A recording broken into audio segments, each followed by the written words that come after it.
Bim, sadar! Dani panik mengguncang bahunya. Tapi Bima malah buka mulut. Dan suara yang keluar bukan suaranya. Namaku Raka. Sekarang aku sudah semester akhir. Tinggal skripsi yang bikin kepala pusing tiap malam. Tapi malam itu, masalah skripsi bukan satu-satunya yang bikin aku nggak bisa tidur. Aku masih ingat jelas kejadian ini. Kejadian waktu kami, aku dan teman-teman BEM, terpaksa rapat di gedung lama kampus. Kedengarannya sepele kan, rapat kampus. Tapi percayalah, malam itu, kami ngalamin sesuatu yang bikin aku sampai sekarang gak berani lagi ninjek gedung itu sendirian. Buat yang belum tahu, BEM itu singkatan dari Badan Eksekutif Mahasiswa. Kalau di sekolah ada OSIS, di kampus ya BEM. Kerjaannya ngurusin acara besar, koordinasi sama dosen, bahkan kadang terlibat aksi kalau ada isu nasional. Dan malam itu, kami lagi sibuk nyiapin acara Dias Natalis kampus. Acaranya gede banget.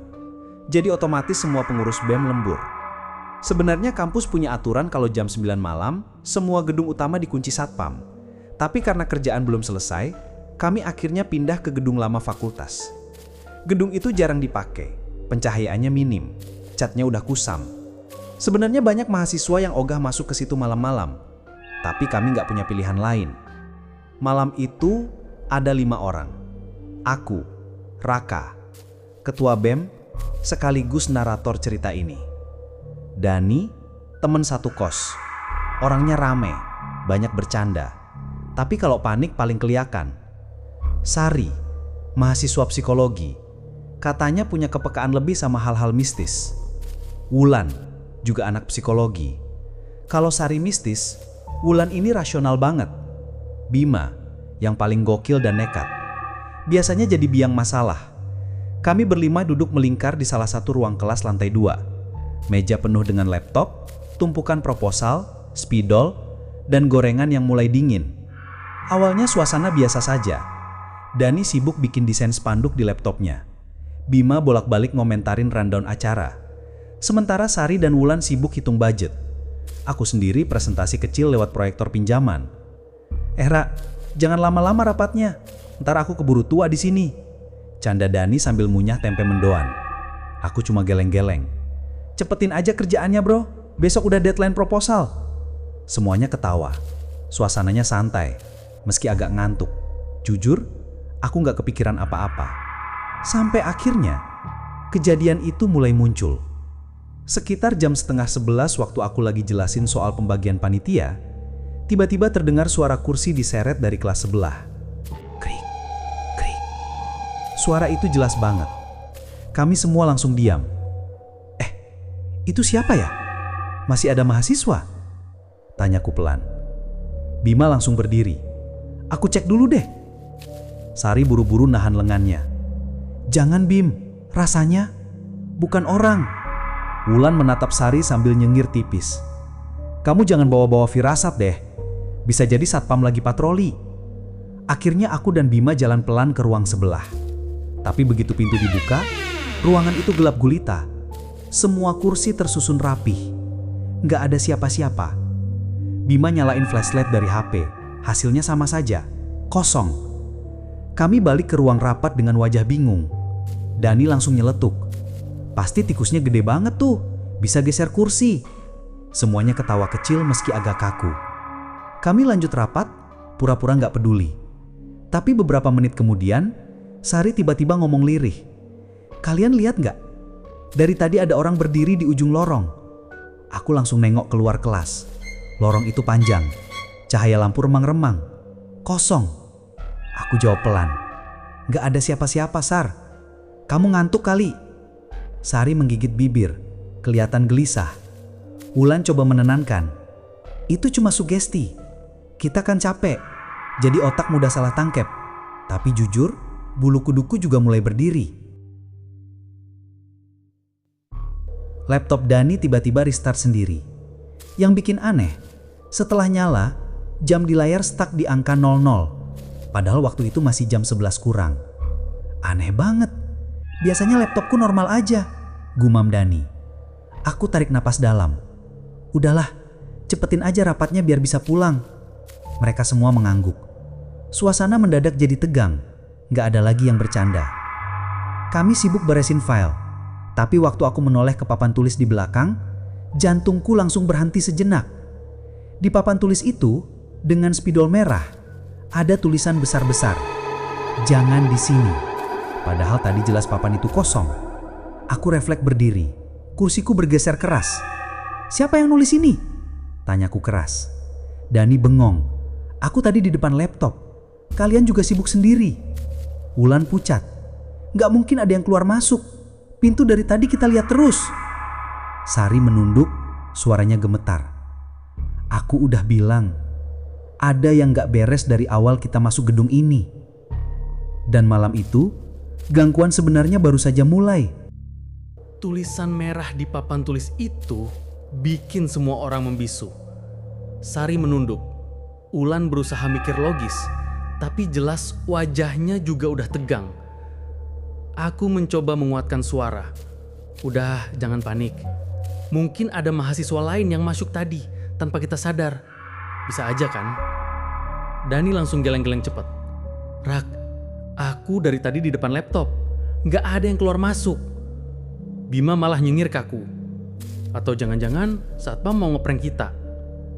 Tapi dalam hati aku tahu, ini udah nggak wajar. Kami sepakat untuk berhenti rapat. File sudah cukup. Sisanya bisa dibahas besok siang. Begitu aku pegang gagang pintu untuk keluar, ternyata nggak bisa dibuka. Kuncinya macet kali, kataku mencoba memutar keras. Tapi nggak ada hasil. Bima ikut mencoba buka pintu, bahkan sampai nendang pintu, tapi tetap gak bergeming. "Rak, ini pintu kekunci dari luar. Gak mungkin kita buka," katanya dengan nada cemas. Sari langsung berbisik. "Aku udah bilang, jangan rapat di sini. Ada yang gak suka kita di sini." Suasana makin kacau waktu tiba-tiba terdengar suara langkah banyak orang di lorong. Bukan cuma satu, tapi seperti rombongan mahasiswa yang lagi lari kecil. Kami semua otomatis diam, mata tertuju ke pintu kelas. Dani menelan ludah. "Itu kayak orang-orang lagi baris jalan ya?" Wulan pelan-pelan berdiri, mendekat ke jendela kelas.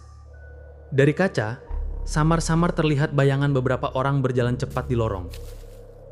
Mereka semua pakai jaket alma mater kampus, tapi wajahnya kabur. "Aku harus keluar sekarang juga!" teriak Bima nekat menarik gagang pintu. Tiba-tiba dia mendadak kaku. Tubuhnya bergetar, matanya melotot kosong. "Bim, sadar!" Dani panik mengguncang bahunya. Tapi Bima malah buka mulut, dan suara yang keluar bukan suaranya. Suaranya berat, serak, penuh amarah. "Mereka diam saja. Mereka membiarkan aku mati. Jangan kalian ulangi." Sari langsung mundur sambil terisak. "Astaga, dia kesurupan." Aku refleks baca doa. Tangan gemetar sendiri. Bima jatuh tersungkur, lalu mendongak lagi sambil teriak keras. "Kalian harus dengar!" Wulan mendekat, meski wajahnya pucat. "Bima, fokus ke suaraku. Ini hanya halusinasi, tarik nafas." Tapi suaranya kalah oleh teriakan Bima yang menggema di ruangan itu. Dani sudah hampir nangis. "Rak, gimana ini? Kita harus keluar." Aku balik ke pintu nekat mendang berulang kali. Suara langkah di lorong makin keras. Kursi di kelas bergetar sendiri seperti ada yang dorong-dorong. Lalu tiba-tiba, semua suara berhenti. Hening total. Kami semua masih terengah-rengah. Bima terkulai, belum sadar. Aku menoleh ke jendela, dan saat itu jantungku hampir berhenti. Di lorong, hanya beberapa meter dari pintu, berdiri satu sosok mahasiswa dengan jaket alma mater. Wajahnya rusak, penuh darah kering. Matanya kosong, tapi jelas menatap langsung ke arah kami. Aku gak bisa gerak. Sosok itu hanya berdiri diam. Dan pelan-pelan senyumnya muncul. Aku berdiri membeku di depan jendela. Sosok mahasiswa itu, wajahnya rusak, matanya kosong, tetap menatap kami. Bima masih terkulai di lantai, tapi nafasnya berat. Dani gemetar, Sari menutup mulutnya sambil menahan tangis, dan Wulan, dia cuma menatap lurus, seperti mencoba memahami sesuatu yang gak masuk akal. Aku menarik nafas panjang. Oke, kita harus keluar. Semua ikut aku, pelan-pelan. Kami mendekati pintu, hati-hati, tapi begitu aku pegang gagang, pintunya tetap terkunci. Dani panik. Gimana ini? Rak, coba lagi. Aku menendang pintu keras-keras.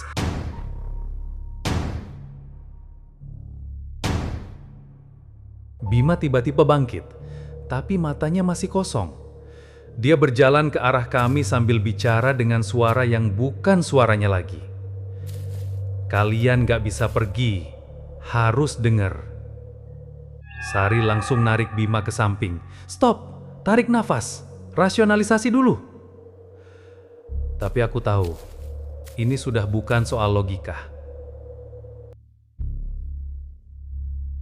Akhirnya kami memutuskan untuk keluar lewat jendela kelas. Kami melompat pelan-pelan ke tangga darurat, tapi begitu turun satu lantai, lorong yang kami lewati terlihat berbeda. Lorongnya panjang, seolah berulang. Pintu yang tadinya keluar, hilang. Serius ini nggak normal, teriak Dani. Wulan mencoba menenangkan. Ini psikologis, mungkin stres, lelah, sugesti. Tapi ketika aku menoleh, bayangan mahasiswa itu muncul lagi. Sekarang di ujung lorong, menatap. Kami berlari, tapi lorong selalu berakhir di tempat yang sama. Depan kelas rapat kami. Setiap kali kami mencoba membuka pintu atau jendela lain, selalu kembali ke titik awal. Bima mulai sadar, tapi masih gemetar. Rak, aku ngerasain mereka ada di belakang kita, katanya lirih. Aku menelan ludah. Oke, jangan panik. Kita harus tetap bareng, jangan pisah. Sari menatapku serius. Kalau kita pisah, aku yakin dia akan tarik salah satu dari kita. Dani yang biasanya bikin jokes cuma bisa bergumam. Astaga, ini bukan lagi main-main. Tiba-tiba suara langkah makin keras. Kursi berjatuhan sendiri, buku-buku berserakan di lantai. Bayangan mahasiswa berjaket alma mater muncul di setiap sudut lorong, tapi wajahnya selalu kabur. Aku mendekat ke Bima. Kita harus keluar sekarang. Aku nggak peduli gimana caranya. Sari mengangguk. Wulan mengikuti. Dani hampir nangis tapi tetap ikut. Kami berlari lagi. Lorong itu seperti labirin tanpa ujung. Setiap pintu yang kami coba selalu kembali ke kelas rapat. Akhirnya, aku berhenti, menarik nafas. Stop, kita harus berpikir. Dan saat itu, aku menoleh sekilas ke pojok lorong. Sosok mahasiswa itu berdiri lagi. Tapi kali ini lebih dekat dan dengan suara yang berbisik pelan tapi jelas.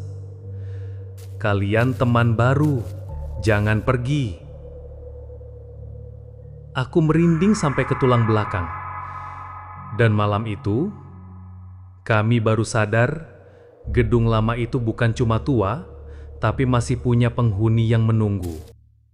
Kami berhenti sejenak di ujung lorong. Nafas semua terengah-engah, hati masih deg-degan. Bima masih menggigil, Dani masih gemetar. Sambil menunduk, Sari menutup wajahnya dengan tangan dan Wulan menatap lurus, berusaha tetap rasional. Aku menatap sekeliling. Lorong panjang itu seolah nggak berujung. Tapi satu hal yang aku perhatikan. Pintu yang tadi terkunci sekarang sedikit terbuka. Dengan hati-hati, kami mendekat. "Cepat, ikuti aku," aku bisikan. Kami melompat melalui pintu itu dan akhirnya menemukan tangga keluar. Lorong di bawah terlihat lebih normal. Lampu menyala, cat agak kusam, tapi familiar.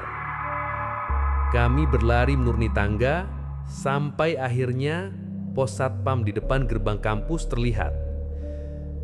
Kami lari sekuat tenaga. Tak ada yang berani menoleh ke belakang. Setelah sampai pos satpam, Dani menatap jam di HP-nya. Ini gimana? Kok baru jam 11:05? Kita semua ngerasa hampir jam 1 pagi. Aku menelan ludah. Artinya, waktu kita di gedung itu aneh. Entar bagaimana, rasanya lama banget padahal cuma sebentar. Bima cuma bisa duduk, menunduk. Sari dan Wulan diam, wajah pucat tapi masih bisa tarik nafas lega. Keesokan harinya, Andi, dulu kakak kelas waktu SMA, sekarang polisi muda, datang untuk ngecek laporan kami. Dia menanyakan kondisi gedung, siapa saja yang masuk, dan apakah ada keluhan lain dari mahasiswa lain. Gedung itu terlihat normal, tidak ada kerusakan, tidak ada laporan apapun, kata Andi sambil mencatat. Kami semua saling pandang, seolah mau bilang, kami juga nggak ngerti apa yang terjadi. Tapi satu hal yang bikin semua merinding adalah ketika Andi menoleh ke papan tulis kelas rapat, samar-samar terlihat tulisan yang belum hilang sepenuhnya. Kami belum selesai. Sejak malam itu, kami sepakat tidak pernah lagi rapat di gedung lama. Dan setiap kali aku ingat, bulu kuduku selalu berdiri. Malam itu mengajarkan kami satu hal. Kadang tempat tua yang sepi menyimpan lebih dari sekedar debu dan cat kusam. Ada sesuatu yang menunggu dan ia tidak suka diganggu. Dan itulah malam paling mengerikan yang aku alami selama jadi mahasiswa BEM. Rapat yang seharusnya biasa saja berubah menjadi pengalaman yang tidak akan kami lupakan seumur hidup. Kalau kita perhatiin baik-baik, teror yang dialami Raka dan teman-temannya bukan cuma soal penampakan. Yang paling aneh justru waktu. Bayangin aja, mereka merasa sudah berjam-jam terjebak, padahal di dunia nyata baru beberapa menit berlalu. Fenomena ini sering disebut sebagai time sleep atau pergeseran waktu, sesuatu yang sampai sekarang masih jadi misteri. Apakah mereka masuk ke dimensi lain? Atau gedung itu memang jadi ruang yang menghubungkan dunia kita dengan dunia mereka? Gimana menurut kamu? Apakah ini cuma efek psikologis karena kelelahan? Atau benar ada kekuatan gaib yang bisa memanipulasi waktu? Tulis pendapatmu di kolom komentar ya. Kalau kamu pernah ngalamin hal serupa, mungkin di kampus, kos, atau tempat kerja, ceritain juga. Siapa tahu mirip dengan pengalaman mereka. Jangan lupa like kalau kamu suka cerita ini, share biar makin banyak yang ikutan merinding, dan subscribe supaya kamu nggak ketinggalan cerita horor berikutnya. Karena siapa tahu suatu hari nanti kamu sendiri yang mengalami pergeseran waktu itu. Saya Raka dari Langit Malam FM, mohon pamit undur diri. Sampai jumpa di video selanjutnya. Masih di Langit Malam FM.